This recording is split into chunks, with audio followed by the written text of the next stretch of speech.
नाज़रीन, 10 जून की रात चकवाल में अलगनाक हादसा जो कि अदील अहमद उनकी फैमिली के साथ पेश आया। ये वो मुकाम है जिसको चकवाल का सर्कुलर रोड कहा जाता है और मेरे अकब में आपको सीसीडी थाने की इमारत भी दिखाई दे रही होगी।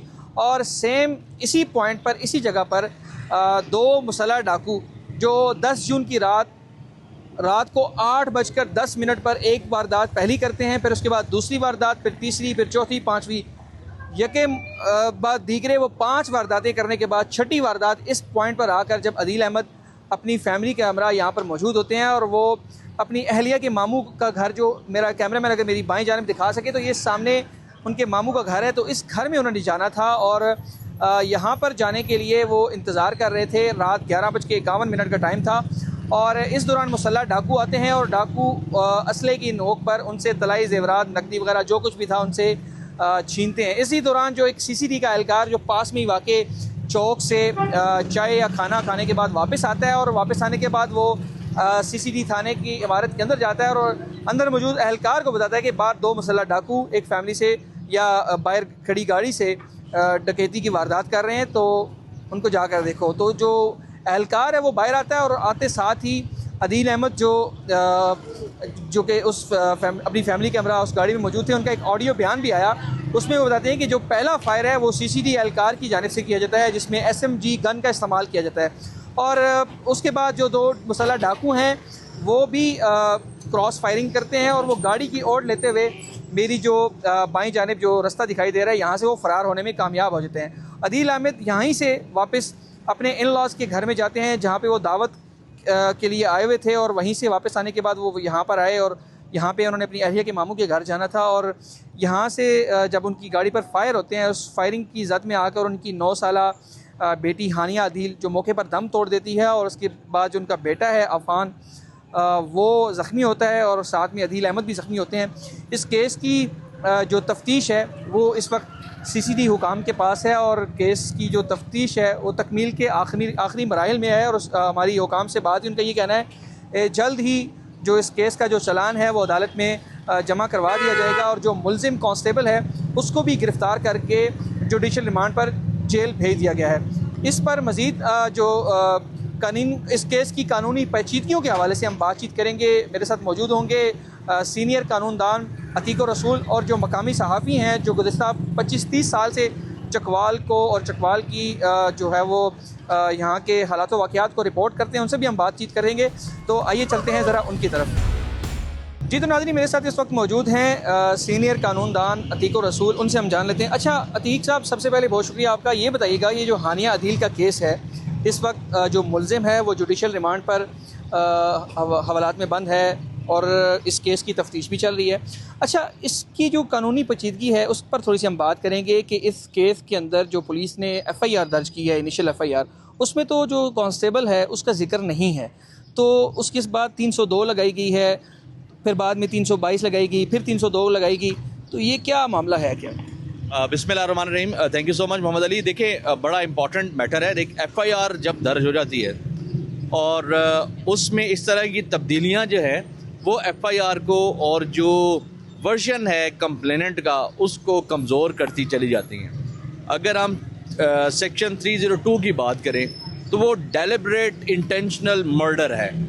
इसका मतलब ये है कि उसने इस नीयत से किसी को कत्ल किया या किसी पर अटैक किया कि पूरी प्लानिंग उसकी इसके बैकग्राउंड में मौजूद थी।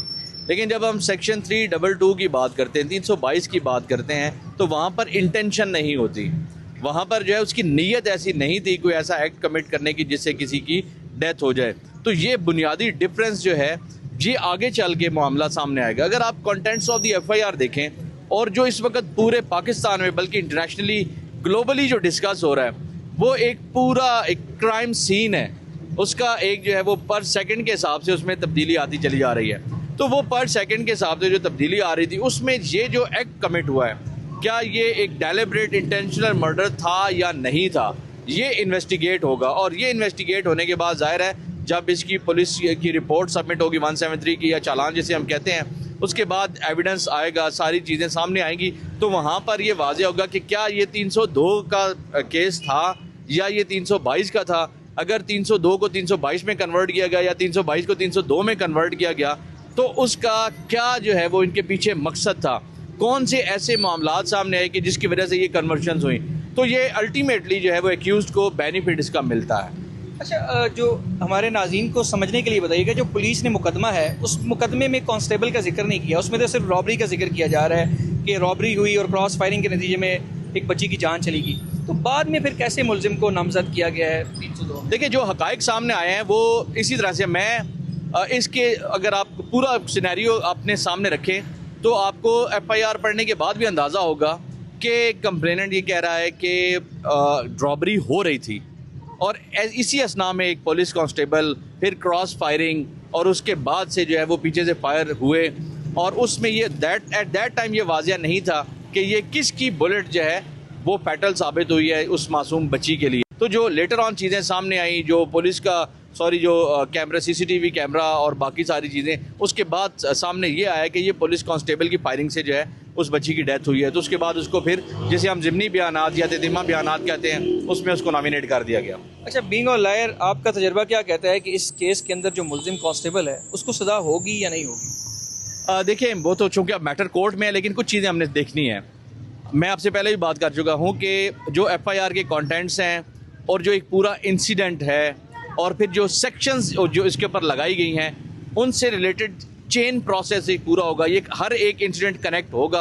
अल्टीमेटली ये सारी चीज़ें साबित होंगी कि अगर ये 302 ही है तो क्या ये इंटेंशनल मर्डर था या नहीं था, या ये वायलेशन ऑफ ऑप्शनल प्रोटोकॉल से, जो प्रोटोकॉल्स एक सरकारी अफसर को फॉलो करने चाहिए थे उनकी ब्रीच थी, या एक इंटेंशनल जो है वो स्पेसिफिक उसने मर्डर के लिए ये काम किया, या फिर जो एक वर्दी में मौजूद नौजवान था उसने अपने जो इख्तियारात हैं उनका नाजायज़ इस्तेमाल करते हुए ये सब कुछ किया।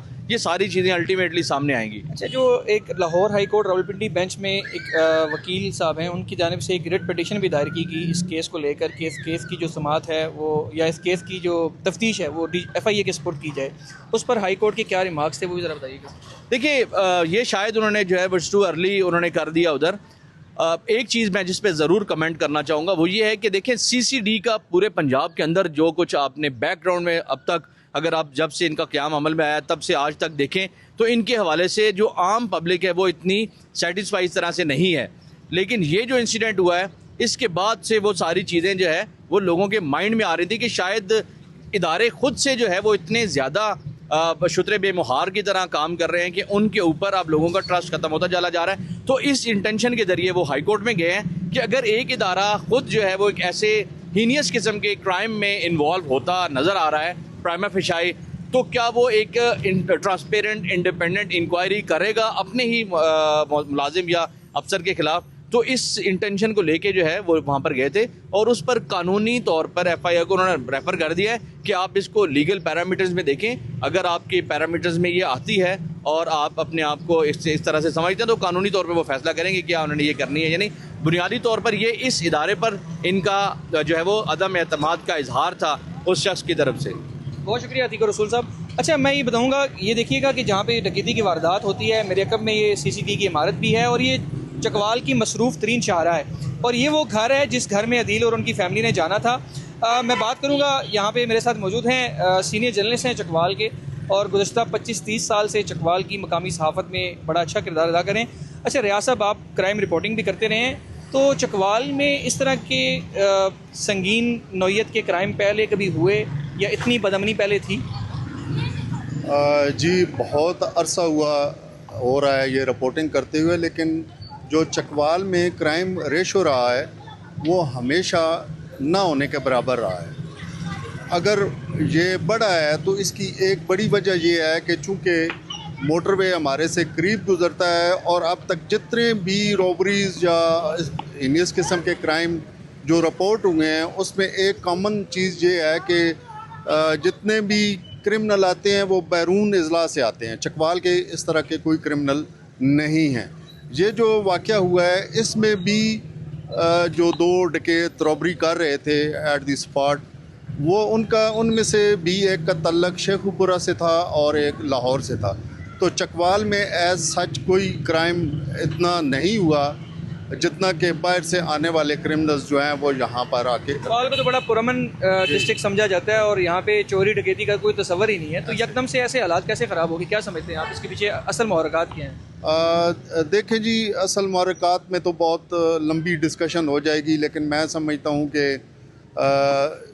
इस टाइम जो है बेरोज़गारी बहुत ज़्यादा हो गई है और हमने बहुत सारे क्रिमिनल्स ऐसे देखे हैं जो पढ़े लिखे हैं और अब दूर दराज अजला से यहाँ पर आकर डकैती करने का और तो कोई मकसद नज़र नहीं आता। किसी के साथ किसी की ज़ाती रंजिश भी नहीं है, कोई दुश्मनी भी नहीं है, आते हैं और अपनी वारदात करके। इस केस को इतनी हाइप क्यों मिली, क्या समझते हैं? हानिया अदील का फॉरेन नेशनल होना इस केस की हाइप की वजह बना या कोई और वजह थी? जी जी, बिल्कुल ऑस्ट्रेलियन नेशनल होने की वजह से इस केस को इतनी हाइप मिली है, वरना तो शायद 600 हानिया अहमद जो हैं वो अब तक शायद सफाकियत का और जुल्म का शिकार हो चुकी हैं, तो एक पता तक नहीं हिला। तो आपने देखा होगा कि जब ये वारदात हुई तो 2 दिन तो जो नेशनल चैनल्स हैं उन पे भी कोई बात नहीं हुई। जो ही सामने आया कि हानिया अहमद जो है वो ऑस्ट्रेलियन नेशनल थी, तो उसके बाद फिर देख लें क्या कितनी बड़ी हाइप क्रिएट हुई है। अच्छा, बिल्कुल आपने मकामी जो जर्नलिस्ट हैं रियाद अंजम, उनकी भी गुफ्तगू सुनी और अतीक और रसूल जो माहिर कानूनदान हैं। मैं अपने कैमरामैन से कहूँगा, ये आपको यहाँ पे इस दीवार के ऊपर फायरिंग के निशानात दिखाई भी दे रहे होंगे, ये सामने वाज़े तौर पर यहाँ पे फायर हुए दिखाई भी दे रहे हैं। तो ये वो मकाम है जो कि चकवाल की मसरूफ़ तरीन शाहरा है, जहाँ पर एक अलमनाक वाक़या रूनुमा हुआ जिसमें एक 9 साला बच्ची जान से गई।